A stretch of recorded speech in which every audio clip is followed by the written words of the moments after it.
Мерим Жуманазарова биздин сыймык, биздин балбан кызыбыз Америкага келип калыптыр. Чикагого келип калыптыр. Анда Мерим менен сүйлөшүп, бүгүн биздин мекендештер менен жолугушуу өткөрүп, күрөш тасмасын чогуу көрөбүз.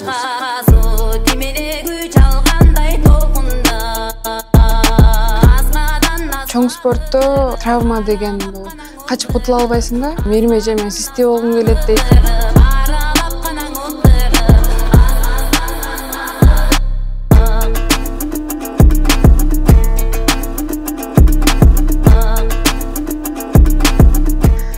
Денеме мурашки болуп кетип атты.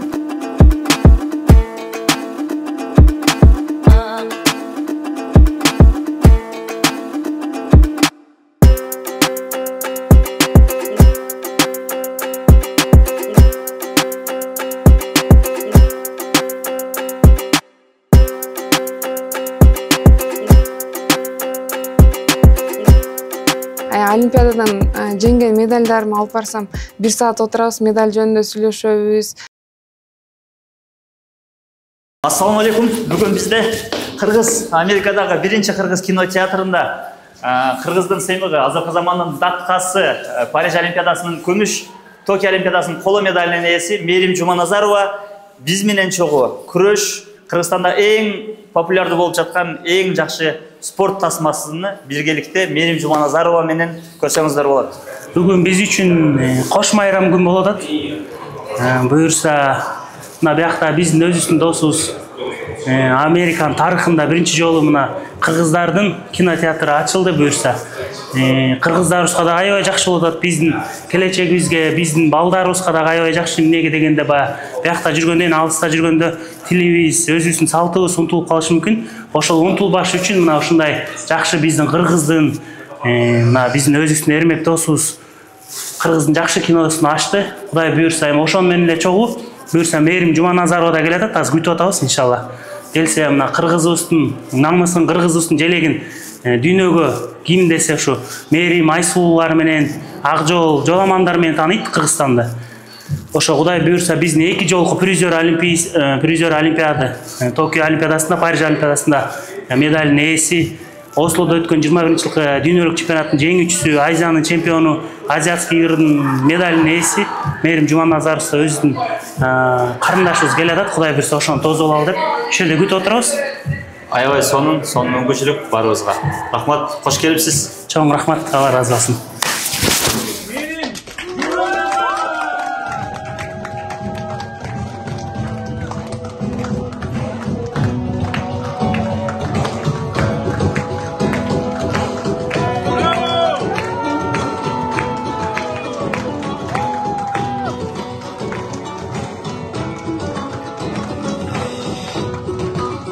Мерим биздин чемпион, бирок бизде негизи эле кыргыздар ар кайсы тармакта чемпионбуз. Анан бизде Америкада дагы бир чемпион жакшы инибиз бар да бул жерде. Грэпплинг деген күрөштүн түрүн билесиздер. Ошо грэпплинг боюнча дүйнө жүзүнүн 2 жолку чемпиону. 2 жолку абсолютный чемпион Билим аттуу инибиз, кол чабуулар болсун. Билимдин дагы өзүнүн Меримге болгон каалоо, тилеги бар. Тико кел. Билим жана тынчтык, кол чабуулар. 2 чемпион. Булар спортто да чемпион, тракта да чемпион, матта да чемпион. Кудай буйрса кел, жигиттер. Мерим, кош келипсиң. Биринчиден сага кааларыбыз ден соолук, ийгилик жашоодо. Кудай буйрса биз мындай билбей калдык, шашылып эле Кермек байке бизге кече звонок этти. Билгенде башкача даярдамакпыз. Бирок Кудай буйрса баары алды да. Иншалла кийинкиде олимпийский чемпион болсоң, мына досум экөөбүздөн жакшы белек болот. Ардайым болуп турабыз, ардайым матка чыкканда дуа алып турабыз. Ошондо Кудай буйрса дагы албан жеңиштер боло берсин, Кыргызстан желегин дагы желбирете бер. Иншалла мына бизден кичине болсо дагы iPhone 16 Pro Max 1 терабайт. Иксте чыколмен буйрса. Бул максимальный комплектациядагы телефон себеп дегенде Меримге көз тийбесин, максимальный комплектациядагы спортчубуз. Билим, Тико сүйлөп болсун. Сөздөргө кошулган буйрса. Нурс. Алдыда албан ийгиликтерге жетишсин. Кудайым өзү колдоп, кийинкисинде буйрса алтын менен келген тилектебиз. Ошо бизден дуа, поддержка буюрса баары да алдыда. Ошо Аржумарга чоң рахмат. Гросс. Кудай буюрса, декабрь айында Лас-Вегаста дүйнө чемпионатына бул эки жигит жана жалпы кыргыз мекендештер грэпплинг боюнча мировой чемпионатка катышат. Буларга да ийгилик каалап коелу. Амин.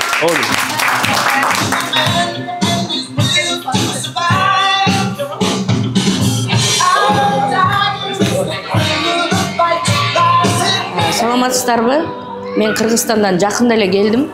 Ушул күрөш кино тасмасын көрүп үлгүрбөй калдым эле.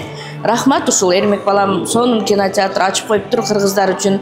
Жөн эле бир Кыргызстандын бир бөлүгү кичинекей ушул жердеги Чикагодогу кыргыз балдар кыздарыбыз өзүнүн мекенин сагынганда келип турчу жакшы жайга айланыптыр. Рахмат, аябай сонун жакты. Азыр күрөш киносун көрүш алдында турабыз. Бүгүн дагы бизде жакшы жаңылык экен. Мээрим Жуманазарова Баатырдын атын алыстан жанына келсең бир киши дегендей ушул кызды көргөнүп турабыз. Аябай сүйүнүп атам, толкунданып атам. Кыргызымдын атын алыска, даңкын далайга чыгарып аткан кызыбыз менен ушундай алыскы жерде жолугуп сүйүнүп атам. Мен бул жерде балдарым менен, неберелерим менен жолугуп, аябай сүйүнүп турган кезим. Чоң рахмат, алыста болсоңор дагы жүрөгүңөр кыргыздар менен экенине. Рахмат, силер менен сыймыктанабыз. Кош келипсиз. Саламатчылык, кош келдик. Бүгүн бизде чоң майрам экен. Кандай сезимдер болуп атат? Биздин сыймык Мээрим Жуманазарова менен биргеликте күрөш, спорт тууралуу күрөш тасмасын көрүү мүмкүнчүлүгү бар экен сизде. Ооба, бул жерде угуп биз аябай толкунданып атабыз. Бул жерде кыргыздын балдары жөн эле жүрүшпөй, кыргыздын балдарын, жаштарын алдыга сүрөп, ушундай кинотеатрларды ачып атыптыр. Жаңылыктардан аркада калбасын деген ой тилек максат экен. Рахмат, Нурбеке. Маанай сонун, анткени бүгүн биз үчүн бир майрам сыяктуу сезилип атат. Анткени бүгүн Батыр кызыбызды тосуп алабыз азыр, күтүп жатабыз. Абдан кубанычтабыз. Ушундай Батыр кыздарыбыз көбөйө берсин, чоңое берсин. Кыргыз элим үчүн бул чоң бир нерсе болуш керек. Биздин келечегибиз кең да. Мен ошон үчүн кубанычтамын да. Ошо Батыр кызыбызга биз ийгилик каалайбыз. Ар дайым каякта болбосун, ар дайым көктө болсун. Бул кинотеатрдын түптөлгөндөн бери жүрөм. Кандай ремонт болуп аткандан бери көргөм, кандай иштер жүрүп аткандан бери көргөм, кимдер иштеген, кимдер иштеткенин баарын көргөм. Бул Эрмек иниме чоң ыраазычылыгымды билдирем. Чындап азамат жигит экен. Ушундай кыйынчылыкты сезбестен жакшы биз үчүн бир жакшы кинотеатр куруп берди. Бул кыргыздар үчүн бир чоң нерсе деп эсептейм. Анткени ушул жерге келип биз Кыргызстанга келгендей, кыргыздарыбызды көрүп алып сүйүнүп, көп жаңылыктарды ушул жерден көрүп жатабыз. Бул биз үчүн чоң жаңылык деп айтам. Ийгилик каалайм. Көбөйө берелик, чоңойо берелик. Кыргыздарым кайда болбосун, аман эсен ушундай жаркыраган кинотеатрларда эле жүрө берелик, буюрса. Спортчу жигит Филадельфияда Мээримди өздөрү тосуп алышкан. Мээрим менен чогуу болуп ушул жаңылыкты мен баа сүйлөшүп калып бияктан уктуңбу ушундай Мээрим Жуманазарова келиптир Америка десем. Уктум, ошо Мээрим менин үйүмдө жашап атат. Көрсө келинчегим менен Аяшка менен чогуу баа эже сиңди экен, мынакей. Акыл досум дозолол, кол чабуулар, кол чабуулар.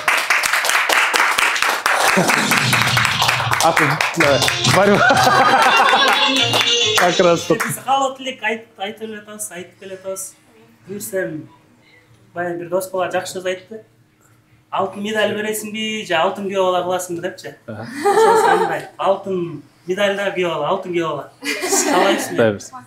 Кудай буйрса. Кыскача эле. Кудай буйрса. Рахмат, Алла разы болсун. Ушинтип тосуп, уюштуруп ушундай кылып атканга чоң рахмат. Калган үйдөн айткан болсун. Жана ошондой эле Басбек уруксат болсо, бокс боюнча чемпион, кыргыздын сыймыгы, азыр спорт блогер.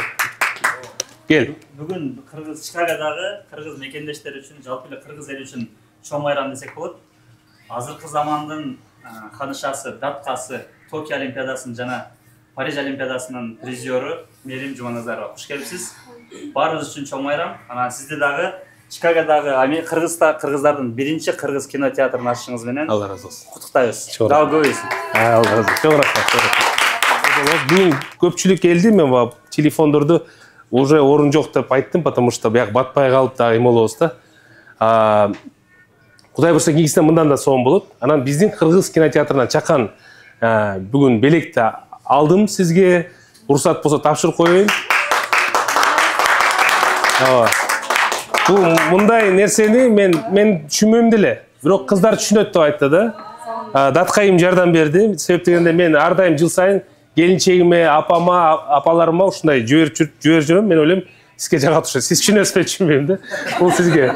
Вот. Анан бул дагы чакан акыркы үлгүдөгү iPad бул биздин кыргыз кинодон чын жүрөктөн кабыл алып коюңуз. Самолеттон учканда, тияка бияка болгондо жазышып, Айсултунов экөө мен кандайсың тияка. Чыхол эмкиде дедик. Билим экөөбүз окшош эми. Колчалар болсун, да, чын жүрөктөн кабыл алып коебуз. Ошо мерим сизге көз тийбесин, биздин жалпы спортчуларыбызга көз тийбесин. Мен ойлойм, Алла Тааламдын буйругу менен биз уже сыймыктанабыз силерге. Кандай да эме болбосун, главное силердин ден соолугуңар, Олимпиададан Кудай буйрса чемпион болгула. Жалпы команда, бир гана күрөш эмес, жалпы спорт, бүт жак тармактардан Кыргызстан алдыга чыкса, ар дайым сыймыктанып толкундан турабыз. Өзгөчө чет жакта жүргөн мекендештер буну аябай сезе билет. Ошондуктан сиздин келгениңиз биз үчүн бир чоң майрам. Келип туруңуздар, биздин спортчуларга салам айтыңыз. Азыр күрөш тасмасы чогуу көрөбүз, жагат деп ишенем. Бүгүн Мерим Жуманазарова биз менен. Дагы бир жолу чоң рахмат.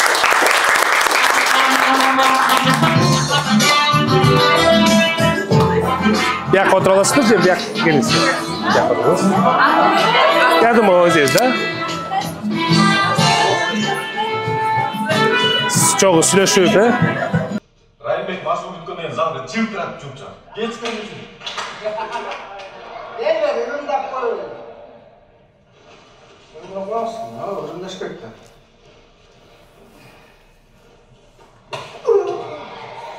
Тартип барында бир дейли, турам.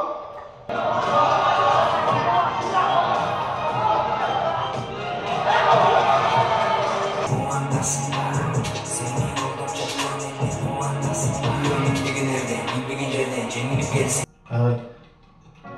Ben varım düşündüm.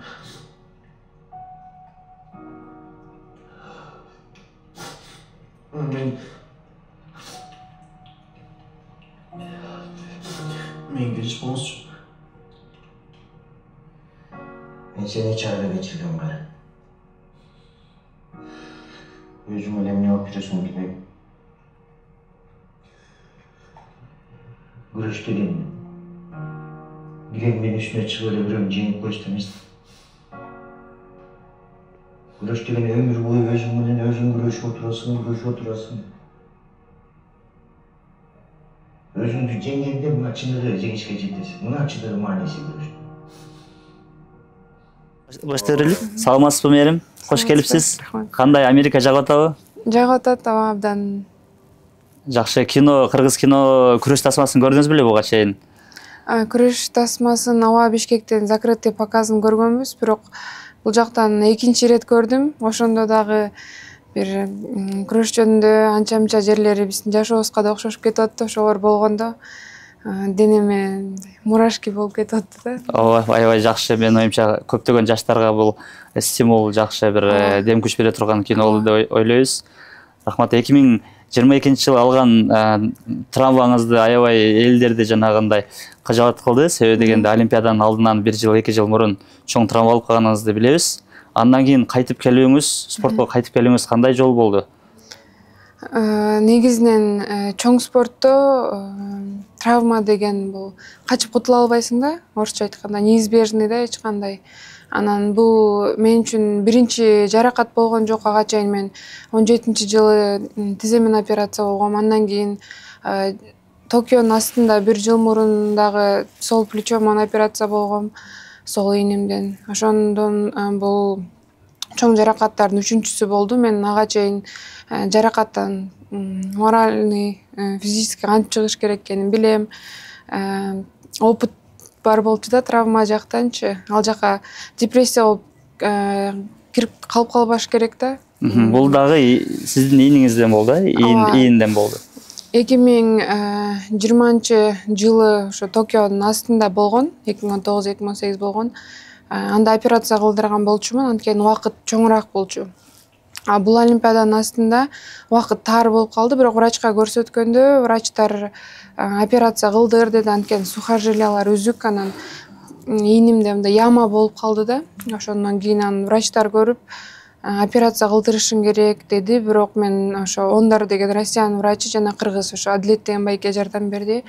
Алар болсо көрүп, сен деген эң негизги максатың олимпиада болгондон кийин азыр 6 ай калыптыр, операция кылсак сен жетишпей каласың, андан көрө закачивать этип машыгыңды кылып көрө бер, чыгып кетсе дагы, ошону айтты да мага, эгер чыгып кетсе дагы сен салып күрөшкөнгө дайым болушуң керек депчи. Мен ошого да дайым болчумун, бирок Кудайга шүгүр перекидка болду, аны деле жеңип чыгып кеттим. Андан кийин олимпиада деле ийгиликтүү болду десем болот. Ооба, биз баарыбыз баягы күтүп бүткүл дүйнөдөн көрүп отурдук окшойт. Кыргыздар баарыбыз түз эфирден.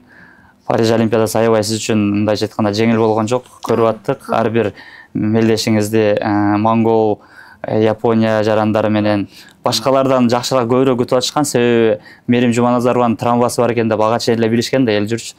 Бул аябай чоң мындайча айтканда кыргыз спорт үчүн мындайча айтканда дагы бир тарых болду да, жакшы тарых. Травмадан кийин бул чоң түрткү болду биздин жаштарга деле.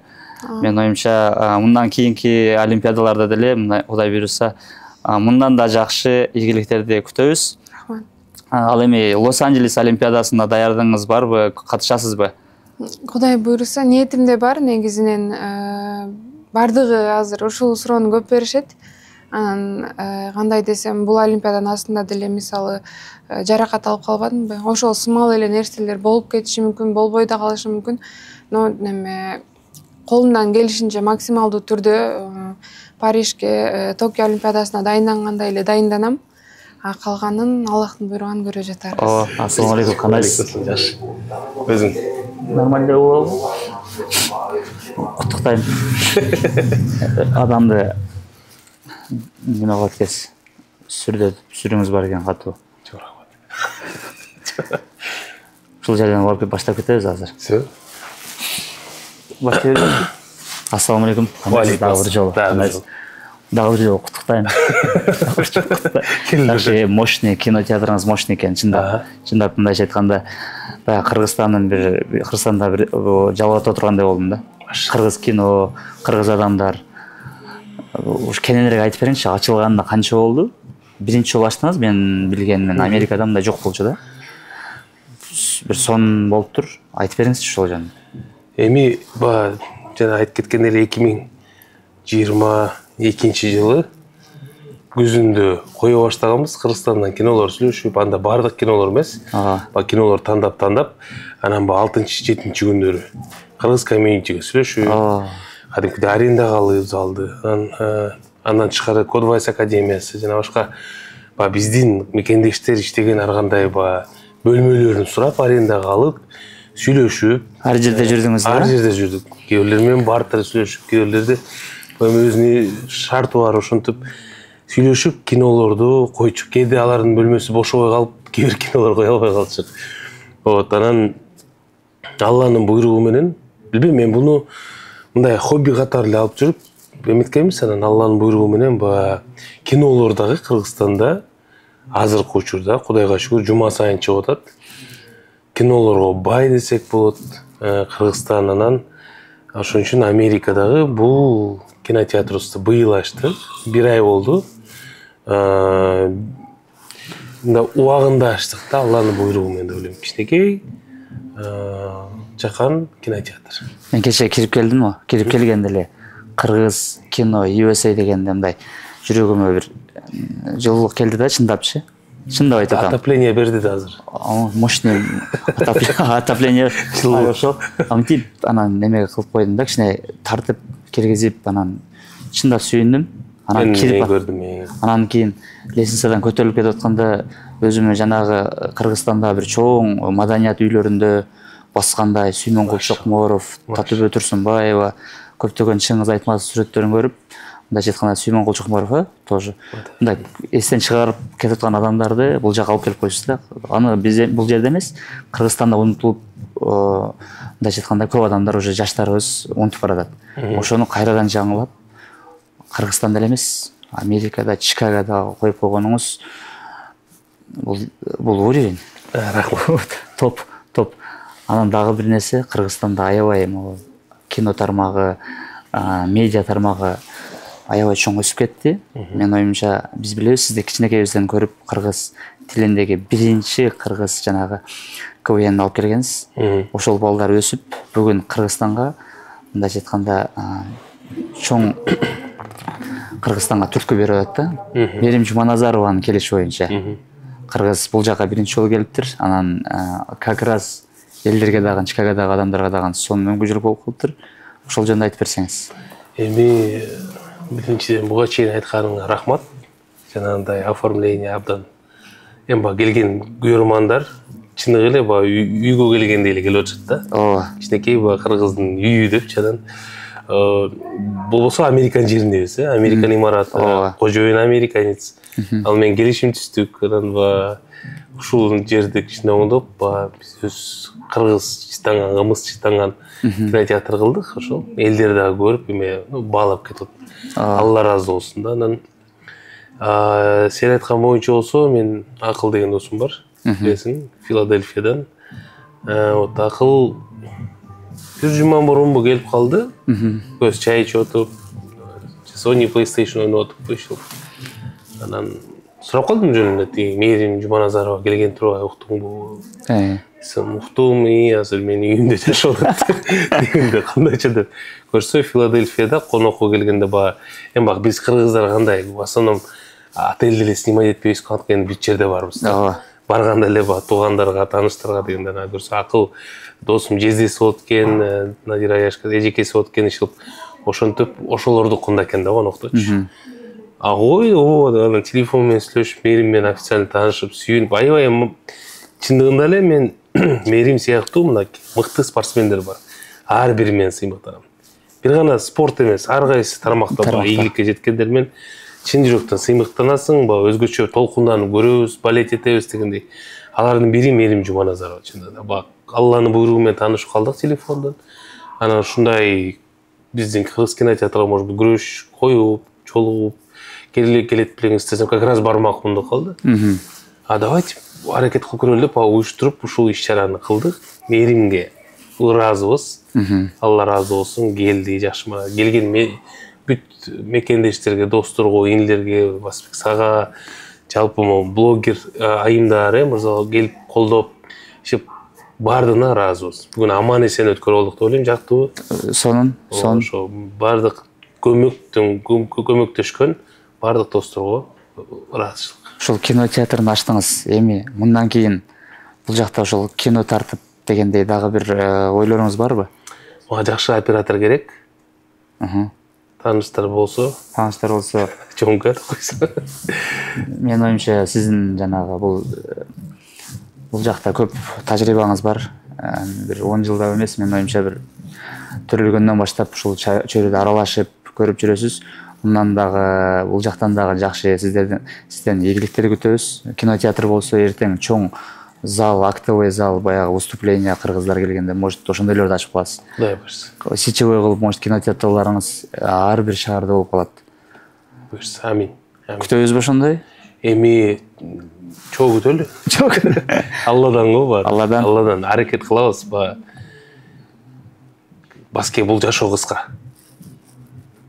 Майын чыгарып, таза, эч кимге тоскоол болбой, Алланын ыраазычылыгы үчүн иштей беришибиз керек. Колдон келишинче кыргыз тилинде Алланын ыраазычылыгы үчүн. Салым кошо берели, ар кайсы тармакта. Кинотеатр болобу, трак болобу, дагы башка чөйрө, спорт болобу, и так далее. Айырмасы жок, Америкадасың, кайсы мамлекетте, Кыргызстанда, бүт жерде максимально аракет кылып, салым кошуп, бири-бирибизге пайда тийгизип, бут тоспой аракет кыла берели. ошол спортко дагы пайда тийгизишиңиз керек болот. Кудай буюрса. Өзүңүз билесиз, көптөгөн биякта иш чараларды баштап аракет кылып атабыз. Кудай буюрса, сиздин мындай айтканда өзүңүздүн тажрыйбаңыздан биз менен бөлүшсөңүз, Кудай буюрса жакшы болот. Белчи. Беле. Калай. 50-ге кетти окуш. Рахмат. Бересиң. АКШ менен АКШдагы спорт чөйрөсүндө именно ошол күрөш дүйнөсүндө аябай чоң, орду чоң держава. Ошол АКШ менен Кыргызстанды салыштырсак болобу? Машыгуулардын айырмасын бул жактагы система менен биздин система. Булардын системасын, машыгуусун мен такыр көргөн эмесмин. Бул жака биринчи жолу келдим. Американын спортчулары менен чогуу сбордо болгон эмесмин. Америкадай жана ошо Япониядай мамлекеттер көбүнчө скрывать этишет да. Ачыкка чыгарбайт, көп сборго да оңой менен киргизбейт, киргизсе дагы эң көп убакыт бул 1 жумалык, еще 1,5 сааттык эле машыгуулардан болот да. Биздин кыргыз мамлекетибизде биз жанагы эң алдыңкы мурун 3 эле кызыбыз бар эле. Айпери, сиз жана Айсулуу Тыныбекова. Ошолордон кийин бир канча улан кыздар көбөйүштү. Ушул олимпиададан кийин жаш улан кыздардын спортко келиши жана көбөйдүбү? Кыздар чынын айтсам абдан көп, көрүп да аябай сүйүнөм. U15 деп коет, бизде 15 жаш, анан 17 жаш болуп, жаштарга бөлүнөт. Барсак кичинекей көзүнөн эле мынтип жылтырап желаниясы көрүнөт да. Мен ошондой кыздарды көргөндө аябай ичим жылыйт. Анткени атамдын дагы өзүнүн 40тан ашык окуучу кызы бар. Ошо биринчи лицейде окушат бардыгы. Мен барсам аябай жакшы көрүшөт. Мерим эже, мен систе болгум келет дейт. Олимпиададан жеңген медальдарымды алып барсам 1 саат отурабыз, медаль жөнүндө сүйлөшөбүз. Медаль менен кечке сүрөткө түшөт. Бунун баары эмне? Көбүнчө жаш муундарга, может, кээ бирлерине кызык эмес да. Алардын мен максаты бар экенин көрүп, алар дагы ушул мен жеткен ийгиликке жеткиси келгенин көрүп абдан сүйүнөм да. Аябай жакшы. Дагы бир жолу кош келипсиз. Мекенге бизден Америкадан ысык салам. Сизге Кудай буйруса 2028 жылы Лос-Анджелесте Кудай буйруса күтөбүз. Кудай буйруса, рахмат. Саламат болуңуз. Рахмат.